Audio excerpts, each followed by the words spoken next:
What if the most dangerous thing about early stage cancer isn't, a mutated rogue cell, but actually the seemingly normal neighbors surrounding it? Right. It's a terrifying thought, but that's exactly what the data is pointing to. Yeah. So welcome to the deep dive, everyone. Today, we're looking at a huge paradigm shift in tumor biology.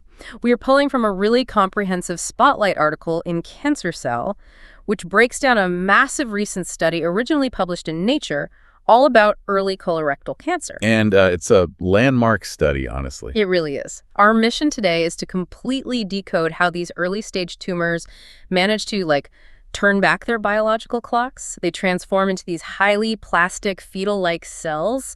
And the craziest part, it's their neighboring cells, not their own DNA pulling the strings. Exactly. We were moving totally away from the purely cancer cell-centric model. We want to explore not just what happens, but why these cells behave this way. How do external cues actually physically override a cell's internal programming? Right, like questioning the very nature of how a cell decides its identity. Yes. We're essentially watching a tumor co-opt the body's absolute oldest regenerative mechanisms. Okay, let's unpack this. Yeah. Because to really grasp the gravity of that hijack, we should probably ground ourselves in the baseline biology of the gut. So before we look at the cancer pathology, let's just map out the standard operating system of a healthy intestine. That's a good place to start. So the baseline is fascinating in its own right. In a normal, healthy colon, the epithelial lining, the inner surface, undergoes constant, rapid turnover. Right, it sheds and regrows all the time. Exactly. And to maintain that equilibrium, the tissue relies heavily on what we call LGR5 positive stem cells. LGR5 positive. Right. These are localized right at the base of the intestinal crypts. They are the canonical drivers of your daily renewal, just steadily dividing and differentiating into all the specialized cells your gut needs. Okay, so they're like the steady heartbeat of the tissue, but the gut is, well, it's a really harsh environment, right? You've got mechanical stress from digesting food, dietary toxins, shifting gut bacteria. Yeah, it takes a beating. So when the tissue suffers a massive acute injury like severe inflammation or a really bad ulcer relying on that slow, steady pulse of LGR5 stem cells just isn't fast enough to patch the hole. No, it's not. And that is precisely when the tissue activates this highly conserved evolutionary fallback mechanism. The normal LGR5 positive program is basically temporarily shut off. It just hits pause. Exactly. And the cells induce a highly plastic regenerative state. To do this, they actually have to physically unpack their chromatin, the tightly coiled bundles of DNA, to access these latent genetic programs that honestly haven't been heavily used since the organism was an embryo. Wow, so they revert to a fetal-like state. It's like a biological factory reset. That's a perfect way to put it. And the source material highlights the exact genetic markers that define this reset. We're looking at the upregulation of four main genes, LAMC2, NXA1, MMP7, and EMP1. Right, those are the key indicators. I actually use an acronym to help me remember this exact profile. I just think of the word LAME, L-A-M-E. That works well. Yeah, so LAMC2, NXA1, MMP7, EMP1. Can you walk us through what those LAME markers actually do in the cell? Sure. So LAMC2 produces a laminin subunit that alters how the cell physically grips the extracellular matrix. It makes it easier for them to move. Right, so it loosens the grip. Exactly. Then ANXA1 modulates the local inflammatory response. MMP7 is actually an enzyme that physically digests the surrounding structural proteins, almost like a machete clearing a path. Oh, wow. And finally, EMP1 alters the membrane dynamics and cell-to-cell adhesion. So you put all that together, and they allow the cells to flatten out, detach, move rapidly, and just quickly seal the wound. So in a normal, healthy gut, this LAME program is just a temporary emergency protocol. It heals the wound, the DNA coils back up, and it goes back to the LGR5 positive adult state. Right, that's what should happen. But in colorectal cancer, the tumor ruthlessly hijacks this. It permanently locks itself into this factory reset. And this is what the paper terms oncofetal plasticity, the ONF state. Yes. By stealing this fetal programming, the cancer cell gets immense adaptability. It isn't locked into being a specialized colon cell anymore. It exists on this fluid continuum. Which makes it incredibly hard to kill, right? Exactly. It's inherently resistant to therapies that try to target one specific metabolic vulnerability because the cell can just shift its identity. Man, that really reframes the problem. So let's do a quick recap for you listening at home. Basically, your normal gut uses LGR5 positive cells to slowly renew. But if there's an injury, it triggers in a rapid healing fetal-like state to patch things up. Cancer basically steals this fetal state, this oncofetal or on-F state, to aggressively grow and adapt. So ask yourself this. Think about how your body normally heals a paper cut. What would happen if a tumor figured out how to keep that rapid-healing hypermobile switch permanently stuck in the on position? Well, it becomes a massive clinical problem. Totally. Which leads to our next big question. When does this happen? If a tumor jams the clock in reverse, when does it actually do it? That brings us to one of the most disruptive findings in the whole Nature study. Historically, the prevailing dogma in oncology was that this extreme cellular plasticity, this fetal reversion, was a late-stage thing. Right, like we always assumed tumors only learned that trick right before they metastasize, when they needed to break away into the bloodstream. Exactly. But the new spatial data completely upends that timeline. They proved that these on-F states emerge incredibly early. We're talking about early-stage T1 lesions. T1. So these are tumors that have barely breached the muscularis mucosae. They're just starting to dip their toes into the submucosal layer. Precisely. And the researchers saw this by visualizing the tumor architecture, which is phenomenal resolution. If you look at figure 1 in the study mapping, from normal epithelium to a benign adenoma to an early T1 carcinoma, you see a very distinct spatial pattern. Right, let's paint a picture of that for the listener. Imagine the tumor as a weed with a root system pushing down into the soil of the healthy submucosa. The main body of the weed, the core, is relatively stable. But that leading edge, the invasive front, the very bottom where the root is actively warring with the healthy tissue, that is where the absolute chaos is happening. And that invasive front is entirely distinct from the tumor core. The researchers found that these highly plastic on-F cells, especially the ones expressing high levels of EMP1, which we know clinically correlates with terrible relapse rates, they weren't just randomly mixed in. They were totally clustered at the bottom. Yes, heavily and uniformly clustered right at that leading invasive edge. Okay, but wait. If the cells at that invasive front are acting so radically differently from the core-like, they have a whole different lame genetic profile. They're super aggressive.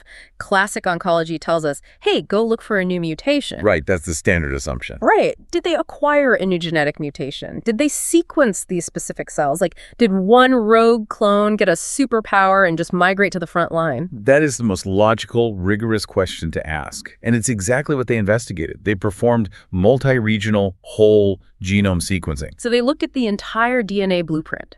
Exactly. They mapped all the single nucleotide variants, the copy number alterations, and they directly compared the DNA of the invasive front cells to the DNA of the tumor core cells. And what did they find? Static genome evolution. Wait, static. So no difference? None. The DNA blueprint was fundamentally identical. There was no distinct genetic driver, no newly acquired mutation that could explain why those frontline cells were acting like fetal shapeshifters. Oh, wow. And to prove it further, they isolated cells from both the core and the front and grew them as organoids in a lab dish, essentially pulling them out of their native neighborhood. Let me guess, once they were out of the neighborhood. Their intrinsic biological behaviors were virtually indistinguishable. They normalized. That is wild. So, okay, let's recap the second chunk for the listeners. Number 1, on-F states don't happen late. They happen super early at the T1 stage. Number 2, they're specifically clustered at the very bottom edge, the invasive front. But number 3, and most importantly, their DNA is exactly the same as the boring, less aggressive core. So listeners, chew on this. If you plant 2 genetically identical seeds, but one grows into a standard daisy, and the other morphs into a giant Venus flytrap, what does that tell you about the soil they're planted in? It tells you the soil is doing all the heavy lifting. Exactly. Yeah. The call is coming from outside the house. If the DNA isn't the trigger, it's the microenvironment. Yes, the tumor microenvironment, or the TME. The TME is the hidden engine of this whole pathology. And to understand it, the researchers really had to zoom in on the stromal compartment, specifically the fibroblasts. Let's define that. Fibroblasts are basically your tissue's architects, right? Like a local zoning board. Exactly. They don't just lay down physical scaffolding like collagen. They constantly secrete chemical factors that tell the epithelial cells living inside that scaffolding what to do. But in cancer, these architects get corrupted. They become SICAF's cancer-associated fibroblasts. And the researchers use something called multi-regional spatial transcriptomic profiling to figure out what these CHAPs were doing. Can you break that down? It's a mouthful. It is a mouthful. Basically, instead of taking a tumor, grinding it up in a blender, and just seeing what genes are there, which loses all the geography. Spatial transcriptomics lets you look at intact tissue slices. You see exactly which cells are turning on which genes and exactly who their physical neighbors are. Oh, I see. It's like upgrading from a basic census that says there are 10,000 people here to a high-res satellite map of the city that tells you, oh, all the corrupted architects live on exactly this block. That's a brilliant analogy. And that spatial map revealed a highly organized neighborhood. The CEFs weren't just one big uniform mob. Right. In the tumor core, the stroma was packed with a specific CEF subtype called telecytes. Telecytes, okay. Yeah, and these telecytes express markers like SOX6, BMP4, and WNT5A. BMP4, wait, bone morphogenetic proteins usually promote regular differentiation in the gut, right? So the core telecytes are basically telling the tumor, hey, calm down, stay specialized. Exactly. They encourage a less plastic, more stable state. Yeah. But if you look at the invasive front, Right. the telecytes are practically gone. Completely different zoning laws. Completely. The leading edge is dominated by a totally different CCAF subtype called trophocytes. And these trophocyte CCAFs express a completely distinct profile. SFRP2, GREM1, and RSPO3. So the trophocytes are the ones at the front lines, but the satellite map will let them zoom in even further, right? Down to the actual trenches. Yes. Even among the trophocytes, there was strict microgeography based on their MMP status, whether or not they were making tissue-digesting enzymes. The machetes. Right. The MMP-negative trophocytes were hanging out further back in the stroma. But the MMP-positive trophocytes, the ones actively wielding the machetes, were physically touching the tumor. They were co-localized, directly adjacent to the dangerous oncofetal cancer cells. Okay, let's pause and summarize this neighborhood layout for everyone. Basically, the tumor actively organizes its neighbors. Telecyte CCAFs stay in the center to maintain the bulk. But the trophocyte CFs guard the invasive front.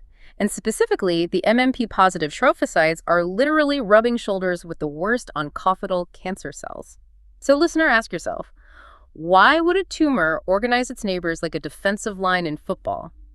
What exactly are those frontline MMP-positive CCAFs whispering to the tumor cells? Well, they aren't just whispering, they are actively screaming chemical commands. Here's where it gets really interesting. How exactly are they doing it? It's all about paracrine signaling.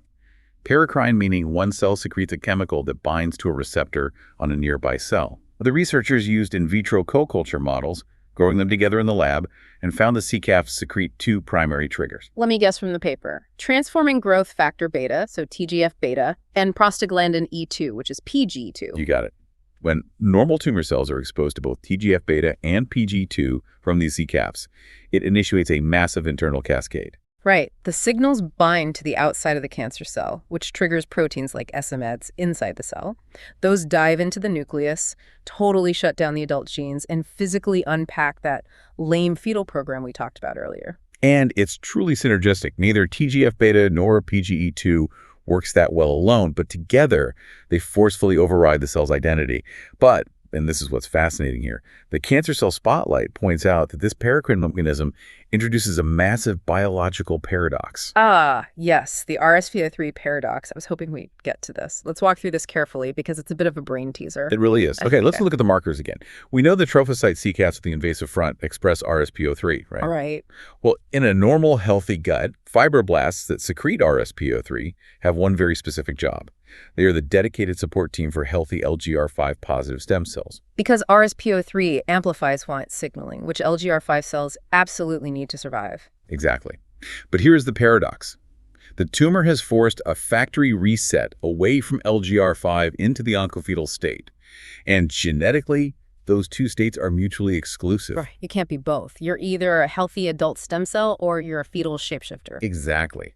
So why are RSPO3 expressing CAFs, whose whole evolutionary purpose is to support healthy LGR5 cells hanging out with and protecting oncofetal cells? It makes no sense. It totally contradicts the rules. The article gives 3 potential hypotheses for this, and they really show how sneaky cancer is. Number 1, a rewired secretome. Right. Under this theory, the CAF still wears the RSPO3 name tag on its surface, but its internal machinery has been hacked by the tumor. It's actually pumping out a totally different weaponized cocktail of chemicals compared to a normal, healthy fibroblast. Wow. Okay, hypothesis number 2 focuses on the receiver, the cancer cell itself. Yes. This theory says the oncofetal cells are LGR5 low. Basically, the cancer cell just removes its own LGR5 receptors. So even if the CF is screaming the normal RSPO3 signal, the cancer cell is physically deaf to it. It just ignores the zoning laws entirely. It just unplugs the phone. That's brilliant.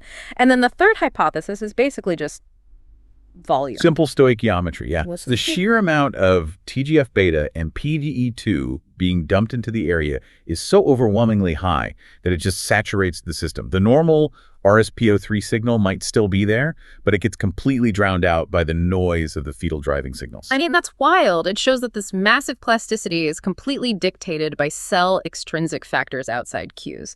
Cancer cells are the ultimate conformists to local peer pressure. Exactly. Okay, let's do our final quick recap for this section. CTEPs secrete TGF-β and PGE to forcefully turn cancer cells into the fetal on-F state. This creates a weird paradox with the RSPO3 signal that scientists are still trying to figure out. So, listener, ponder this.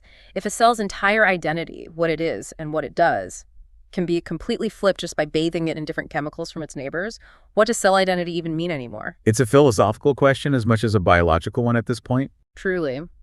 Okay, so as we wrap up, if we connect this all to the bigger picture, the therapeutic implications here are just massive. They really are. For decades, precision oncology has obsessed over finding the single internal mutated gene in the cancer cell and targeting it. Right, the magic bullet. But if this incredibly dangerous oncofetal state in early colorectal cancer is driven entirely by external signals from the CCAFs, then targeting just the cancer cell's internal machinery is completely insufficient. Yeah, it's like trying to put out a fire in a building while the local architects are actively pumping pure oxygen into the vents. Exactly. So we absolutely need combinatorial therapies. We have to hit the cancer cell intrinsically while simultaneously deploying drugs that neutralize those MMP-positive trophocyte CCAFs. Or at least block the TGF-β and PGE signals at the invasive front. Precisely. We have to target the neighborhood, not just the bad tenant. But the Cancer Cell Review does note that there are still some major unanswered questions before we can do that perfectly, like untangling the TGF-β signaling is going to be a nightmare. It is, because while the keys secrete TGF-β, the tumor cells themselves often secrete it too. So figuring out which TGF-β is driving what in a live human tumor will require some really intense future lineage tracing experiments. And we also need to figure out where these corrupted trophocyte CCAFs even come from in the first place. Do they evolve from normal submucosal cells? We just don't know for sure yet. Not definitively, no. Well, we've covered so much today. We've mapped out how the microenvironment forces a fetal reset, how it organizes the invasive front, and how it primes the tumor for its next deadly move. But I want to leave you, the listener, with one final, incredibly daunting mystery from the text. The final barrier. Exactly. Even after a cancer cell successfully adopts this shape-shifting fetal state, it still has to survive the bloodstream to metastasize. And your immune system is constantly patrolling for weird, aberrant cells. It is relentless. So how exactly do these fetal cells manage to hide from your body's immune system? Do they downregulate their antigens? Do they secrete an invisibility cloak of immunosuppressive chemicals? The mechanisms remain largely elusive. For now. For now. It's the next great frontier in tumor biology. Thank you all so much for joining us on this deep dive. Keep questioning the mechanics of the biological world around you. Thanks for listening.